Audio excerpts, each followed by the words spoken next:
होती है, देश में भी संविधान बचाओ की बात चल रही है। पार्लियामेंट में जितने लोग बैठे, विधानसभाओं में जो लोग बैठे, ज़्यादातर को इस देश के संविधान का ABC नहीं पता। ना किसी पॉलिटिकल पार्टी में ये तय हुआ, ना किसी इलेक्शन कमीशन ने इस पर कभी ध्यान दिया, इसको मैंडेटरी बनाया कि कम से कम तुम अपने वर्कर और इतनी बड़ी पार्टियां बना रहे हो, सदस्य बना रहे हो, कम से कम इस देश की जिसकी शपथ लेके तुम यहाँ निर्वाचन या अपना फार्म भरते हो, इलेक्ट होते हो, देश की बड़ी पंचायत के लोग बनते हो और उसमें सुधार की बात करते हो, कानून बनाने की बात करते हो, उनको ट्रेनिंग दी जाए। संविधान है क्या, किस बला का नाम है? संविधान क्यों है, कैसे है? अभी तक संविधान भी पूरी दुनिया का अलग अलग है। भारत का संविधान, पाकिस्तान का संविधान, फलाना संविधान, ढिगड़ा संविधान। क्या ये दुनिया भारत के लोगों के लिए, अमेरिका के लोगों के लिए अलग अलग है क्या? बचपन में थे, अन्याय देखते थे, कोई ज़्यादा अमीर है, कोई गरीब है, फिर वो सुनते रहे। किस्मत भी कोई चीज़ होती है, हाथ में कोई लकीर होती है। कुछ लोगों के यहाँ राजयोग है, कुछ लोगों के हाथ में संपत्ति का योग है। इन चीज़ों का आंसर ढूंढते ढूंढते खुद भी प्रयास, खुद कुछ लोगों के सानिध्य में कुछ प्रश्नों के उत्तर मिले, तो आखिरकार इस बात पे आके गाड़ी रुकी मंजिल पे कि जो कुछ संविधान है, जो कुछ कानून है, जिसको हम रूल ऑफ लॉ कहते हैं, कौन से कानून का रूल माने भाई? हम राजाओं का राज को जूता मार चुके हैं 47 में। 47 के बाद देश आज़ाद हो गया, संविधान लागू हो गया, कोई राजा नहीं, कोई प्रजा नहीं। ये राजाओं से इतनी नफरत क्यों हुई दुनिया में? क्योंकि अस्तित्व में कोई राजा प्रजा का जुगाड़ ही नहीं है। ये आदमी की नासमझी से जुगाड़ बने थे, ढह गए। जहाँ बचे कुचे वहाँ भी ढह जाते हैं। अस्तित्व नौकर और मालिक का भी कोई प्रावधान नहीं है। इसीलिए नौकर और मालिक का संघर्ष जो हम कह रहे हैं वो मानव निर्मित संघर्ष है। अस्तित्व में सह अस्तित्व का सब कुछ दिखाई देता है, कोई भी एक अलग है ही नहीं। ये बात समझ में आई। तो जब ये चीज़ें समझ में आई, जब इस देश का संविधान भी तभी समझ में आया। LLB करने के बाद और प्रैक्टिस करने के बाद भी समझ में नहीं आया था। कोई आर्गूमेंट कुछ करता है, कोई जज कुछ समझता है, फैसला कुछ आता है, और बात करते हैं कॉमन लॉ की कि कॉमन लॉ लागू करेंगे। वहाँ सामने कोई प्रभावी आदमी है तो उसी में 2-2.5 पॉइंट इधर घुमाए तो उसके पक्ष में कर दिया, दूसरा है तो इसलिए कर दिया। जजेज भी ऐसे काम करे थे जैसे बंदर बिल्लियों के साथ। कहानी हम पढ़े, इधर से टूक तोड़ा, उधर से टूक तोड़ा। This is happening in the country. तो लोग कहाँ जाएं? लोगों ने सोचा हम आराम करेंगे। लोगों का काम आराम करना नहीं है, लगातार वो मालिक हैं। 140 करोड़ नहीं, 800 करोड़ लोग इस धरती के मालिक हैं। इस धरती को बर्बादी का ठेका किसी के पास नहीं है। सबको संविधान हमने सोचा जो हमारे बुजुर्गों ने बना दिया वही संविधान होगा। वो संविधान नहीं है, वो बुजुर्गों की सोच थी, उनका अनुभव था, इसलिए हमने उसको संविधान मान लिया। उसमें भी काफ़ी अमेंडमेंट हुए। इसका मतलब है बुजुर्गों ने उस वक़्त का पता ही नहीं था कि फ्यूचर में क्या होने वाला है या क्या क्या हमें सुधार करने पड़ेंगे। जैसे पुराने घर में हम मरम्मत करते ही रहते हैं। तो साथियों 5-7 पॉइंट है, मैं फटाफट उन पर चर्चा करना चाहता हूँ, शॉर्ट में कन्वे करना चाहता हूँ। मैं चाहता क्या हूँ? सभ्यताओं का संघर्ष कभी नहीं हुआ। असभ्यताओं का संघर्ष है। मानव जाति सभ्य हुई नहीं अभी। समझदारी का कभी संघर्ष नहीं। और ये असभ्यताएं पैदा कैसे होती हैं? असभ्यताएं इसलिए पैदा होती हैं जब सच्चाई और वास्तविकता से परे हट के हम रस्सी का सांप बना के अपने अपने तरीके से प्रश्नों का उत्तर ढूंढते हैं। उत्तर किसी के पास नहीं है। दुकानें सजा ली, कोई हिंदू फिलोसफी, कोई मुस्लिम फिलोसफी, कोई क्रिश्चियन फिलोसफी, कोई पाकिस्तानी फिलोसफी, कोई फलां फिलोसफी, कोई फिलोसफी नहीं। फिलोसफी का मतलब ही ये है कि पूरा ये अस्तित्व क्यों है, कैसे है, इसको मानव समझना चाहता है। कुछ लोग ज़्यादा इस पे ध्यान देते हैं, जिनको हम फिलोसफर कहते हैं। वो अपने समझ के आधार पे कुछ प्रश्नों के उत्तर खड़े कर देते हैं जो फिलोसफी में पढ़ाया जाता है। फिलोसफी के मोहताज नहीं है मानव जाति। फिलोसफी भी अस्तित्व से ही समझता आदमी। किसी कॉलेज और यूनिवर्सिटी से कोई भी ऐसा आदमी नहीं हुआ जो विश्व लेवल पे, विश्वविद्यालय से डिग्री लेके विश्व लेवल पे हारमोनी के साथ जीना सीखा हो। एक भी उदाहरण नहीं है। गांधी जी की कोई ऐसी वो डिग्री नहीं बताई होगी उन्होंने कि इस स्कूल में पढ़ने से मैं इस तरह का बना हूँ। उन्होंने ओपन यूनिवर्सिटी में पढ़ा, दुनियादारी देखी, और मानव क्या सोचता है, क्या समझता है। मानव के बूते की बात ही नहीं है जो अस्तित्व से बाहर सोच सके, कल्पना कर सके। इसलिए आखिर में आके यहीं टिकती है बात अस्तित्व जैसा है उसको समझना ही शिक्षा है, उसको समझना ही विश्वविद्यालय है, उसको समझकर जीना ही मानव पद है, जो किसी प्राइम मिनिस्टर राष्ट्रपति से बड़ा पद है। तो एमएलए एमपी नहीं बनना, फिलोसफर नहीं बनना, सहज मानव बनना है जो समझदारी के बाद ही बन सकता है, जिसका कोई संघर्ष नहीं किसी के साथ, ना अपने साथ, ना परिवार के साथ, ना 800 करोड़ के साथ, ना किसी सीएम पीएम मोदी और केजरीवाल के साथ। उसके पास सिर्फ और सिर्फ दूसरों को योगदान और भागीदारी देने के लिए कुछ बचता है कि मुझे कुछ समझ में आ गया तो इसको समझाने की कोशिश कर सकता हूँ, उसके बिना चैन से नहीं बैठ सकता। इसलिए भारत गांधी को जो बुखार है वो नहीं उतरेगा जब तक और नहीं घूमेंगे और नहीं खैड़ मारेंगे दुनियादारी में, क्योंकि जो चीज़ें समझ में आ रही है, कहीं अन्याय नज़र आ रहा है। अस्तित्व में कोई किसी के साथ अन्याय नहीं है, मानव जाति को छोड़ के कोई अन्याय करता भी नहीं, अन्याय तो दूसरों के साथ हो रहा है। गांधी जी ने कहा, उस वक्त गांधी ने शायद सिर्फ और सिर्फ आदमियों के लिए बात कही, पूरी धरती या पूरी मानव जाति या पूरे अस्तित्व के लिए बात नहीं की। उनका ध्यान उस वक्त हो सकता है तो समझाने के लिए उन्होंने इस तरह किया हो, समझ उससे भी बड़ी हो। उन्होंने कहा जियो और जीने दो। किसको कह रहे हैं? शेर को तो नहीं कह सकते, वो तो हमारी भाषा नहीं समझता, भाई जी और जीने दे। गांव से एक आदमी को खा लिया कर, 5 को मत पकड़ा कर। तो जी और जीने दो की बात मानव जाति के लिए थी, इंडिया के लोगों के लिए थी, कि जो इतने जातिवाद में और रिलीजन में फंसे हुए हैं, इसलिए जी और जीने दो। पर उसमें मेरे जैसे स्टूडेंट को एक बात समझ में आती है कि यहाँ तो जीना किसी का अपना ही पूरा नहीं हो रहा। किसी को छोटी मोटरसाइकिल है, साइकिल है, उसे कार चाहता है, कार के बाद जहाज चाहता है। तो जो मेरा ही जीना पूरा नहीं हो रहा तो मैं किसको जीने दूंगा? इसलिए मैं परेशानी का कारण हूँ आखिरकार, कोई और नहीं है। इस पे ध्यान देने की जरूरत है। हम कितने समाधान के साथ हैं। मेरा खुद का अगर जीना हो रहा है तो मैं चारों तरफ उस अगरबत्ती की तरह हूँ कि जो जो मेरी उस संपर्क में आएगा, उस सुगंध में आएगा, मेरे जीने को देखेगा, वो अपने आप ठीक होता चला जाएगा। पार्लियामेंट और पुलिस शासन की जरूरत नहीं है, क्योंकि अस्तित्व में शासन और प्रजा का कोई प्रोविज़न ही नहीं है कि कोई राजा होगा।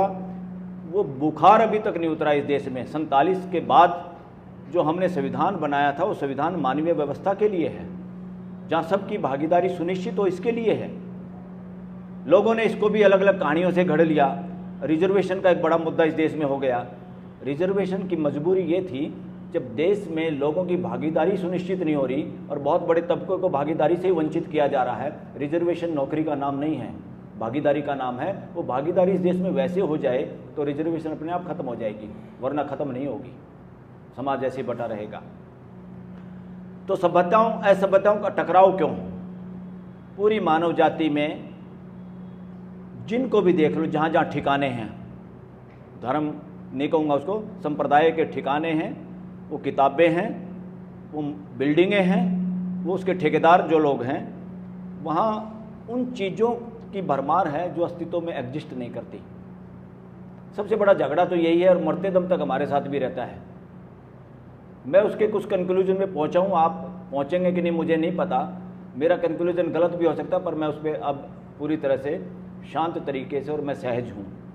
वो ये है, बुढ़ापे तक भी आदमी का पीछा नहीं छूटता ये दुनिया क्यों, कोई भगवान है या नहीं है। और जितने भी रिलीजन हैं वो 2-3 हिस्सों में बढ़ते हैं टोटली। नंबर 1 वो जो भगवान को कर्ता के रूप में देखते हैं कि जो भी कुछ है वही करता है, तो वही करता है तो फिर झगड़ा खत्म। फिर तो किसी ने चोरी कर ली, उसको पुलिस क्यों पकड़ती है? किसी ने डाका मार लिया, हत्या कर दी, तो क्यों पकड़ते हो फिर भाई? तुम अपने आप ही ये तो एक तरफ से प्रचार कर रहे, लोगों में गलत धारणा डाल रहे हो कि जो करता वही करता है। तो कितना बड़ा काम जो शिक्षा को करना चाहिए उस पर कालिक पोत रहे हैं ऐसे कथा कहानी और ग्रंथ। अब उनसे भी निजात पानी होगी। अस्तित्व के अनुसार, वास्तविकता के अनुसार शिक्षा व्यवस्था करनी होगी। इसको कहते हैं शिक्षा का मानवीयकरण। और इसीलिए लोग अलग अलग हैं। अपने आप को जो हिंदुओं का ठेकेदार, मुसलमानों का ठेकेदार, क्रिश्चियन का ठेकेदार, फलाना ठेकेदार, और बड़े बड़े अलग अलग ड्रेस कोड बनाए बैठे हैं। अलग अलग ठेकेदारी की वो प्रथाएं जो हैं वो इस पे आधारित है। वो उसी तरफ अपना घुमाते रहते हैं कि कोई करता है। अच्छा, जो उनकी बात नहीं मानता उसको कहते हैं तुम नास्तिक हो। अपने आप को वास्तविक मानते हैं। बस जो भगवान करता, कोई सांड है वही घुमा रहा सारा सिस्टम, तो वास्तविक हो गया। कोई कहते ऐसा कोई सांड नहीं है, उनको कह दिया नास्तिक। ये दोनों ही भ्रमित करने वाली बातें हैं। अस्तित्व की वास्तविकता को कोई नकारने की हिम्मत नहीं कर सकता, ना आप और ना मैं, ना हम उसको चेंज कर सकते, ना हमारी कुव्वत है, ना हमारी कैपेसिटी है, किसी की भी नहीं है। चाहे परमाणु बम बनाने वाले हैं, उनकी भी हिम्मत नहीं है। वो है वास्तविकता। जैसा है सब कुछ ऐसा है, और अस्तित्व में कुछ भी सीक्रेट नहीं है। ये वहम निकालना पड़ेगा पूरी मानव जाति का। कोई ऐसा ज्ञान नहीं है, अस्तित्व में कोई ऐसी चीज नहीं है जो खास कपड़े पहनने वाले लोगों को पता होता है या पता लग सकता है, या पहाड़ में गुफा में घुस के ही पता लगता है। ऐसा कुछ नहीं है। अस्तित्व की रियलिटी क्लासरूम में उसी तरह पढ़ सकते हैं जैसे ए फॉर आम, ई फॉर इमली। इससे बड़ी बात नहीं है। अध्यात्म को इतना मुश्किल बना दिया और लोग इससे फड़कते भी हैं कि ये तो कुछ बाबाओं का काम होगा। अध्यात्म मेरे जीने का आधार क्या हो, मेरे विचारों का आधार क्या हो, इसका नाम है अध्यात्म। आप किस शब्द से क्या अर्थ निकाले वो आपकी मर्जी। मैं जो मतलब निकालता हूँ वो मेरा भी अधिकार है। वो ये है, उससे आप सहमत नहीं हो तो बाद में बात भी कर सकते हैं। पूरी मानव जाति का आधार क्या जीने का। इसलिए जो लड़ाई झगड़े हैं, आधार एक नहीं है, और जबकि अस्तित्व जैसा है सबके लिए एक जैसा है। इसलिए उसमें जो रूल हैं, न्यूटन का लॉ नहीं, ना न्यूटन के बाप का रूल नियम कोई, ना किसी और का। उस चीज़ को पहले भी लोग समझते थे, किसी ने किताब में लिख दिया। जब से किताब लिखने की बात हुई तो न्यूटन का नाम आ गया। सेब पहले भी गिरती थी नीचे, आज भी गिरती है, कल भी गिरेगी। जो था वो है, जो है वो रहेगा। इसमें आप और मैं कुछ नहीं कर सकते। हमें सिर्फ समझना है, समझ के जीना है और उसको प्रमाणित करना है। इसको सारा का सारा देखने के बाद जितनी फिलॉसफी हैं, तर्क वितर्क करते रहो, तर्क वितर्क बढ़ते रहेंगे, सॉल्यूशन नहीं मिलता। तो आखिर आदमी करे क्या। मगर जो सच्चाई है, सच्चाई हमेशा तार्किक होती है। सच्चाई तर्क के आधार पर तर्क की बपोती नहीं है। तो अस्तित्व जैसा है उसको पूरी मानव जाति को जब तक शिक्षा के जरिए नहीं समझाया जाएगा, तब तक मानव जाति का अध्यात्म यानी जीने का आधार एक जैसा नहीं होगा। और जब तक जीने का आधार एक जैसा नहीं होगा, उसको आप सभ्यताओं का नहीं, असभ्यताओं का संघर्ष कहो। वो घर में भी होगा, मियाँ बीबी के बीच में, बच्चों के बीच में, और आप जितने टीम के लोग इकट्ठे होना चाहते हैं उनके बीच में भी होगा। जब तक होगा, जब तक आधार एक नहीं होगा। और वो आधार यही है, वो सब कुछ अस्तित्व में है। इसलिए संविधान में संशोधन, संविधान का मतलब संपूर्णता के अर्थ में विधान। संपूर्णता क्या है? खाली 140 करोड़ भारत के लोग नहीं, खाली धरती नहीं, पूरा अस्तित्व उसमें धरती है। और कहीं होगी जब मानव जाति को जरूरत होगी और पता करेगा। काफ़ी चीज़ों का पता चल ही गया। कितनी बार चंदा को हमने मामा कहा पर मामा कभी मिला नहीं। अब मामा पे कुत्ते भी घुमाए, तो मानव जाति ने कर दिखाया। It is possible. ये केवल यूएसए के साइंटिस्ट ऐसा करेंगे, वो इंडिया के ने भी कर दिया। तो ज्ञान किसी की बपोते नहीं। ज्ञान तो ओपन यूनिवर्सिटी बाहर है, वो स्कूल और कॉलेजों की मोहताज नहीं है। उस ज्ञान के आधार पे हमारा विचार बनता है, उस ज्ञान के आधार पे जो समझने की चीज़ है। तो इसलिए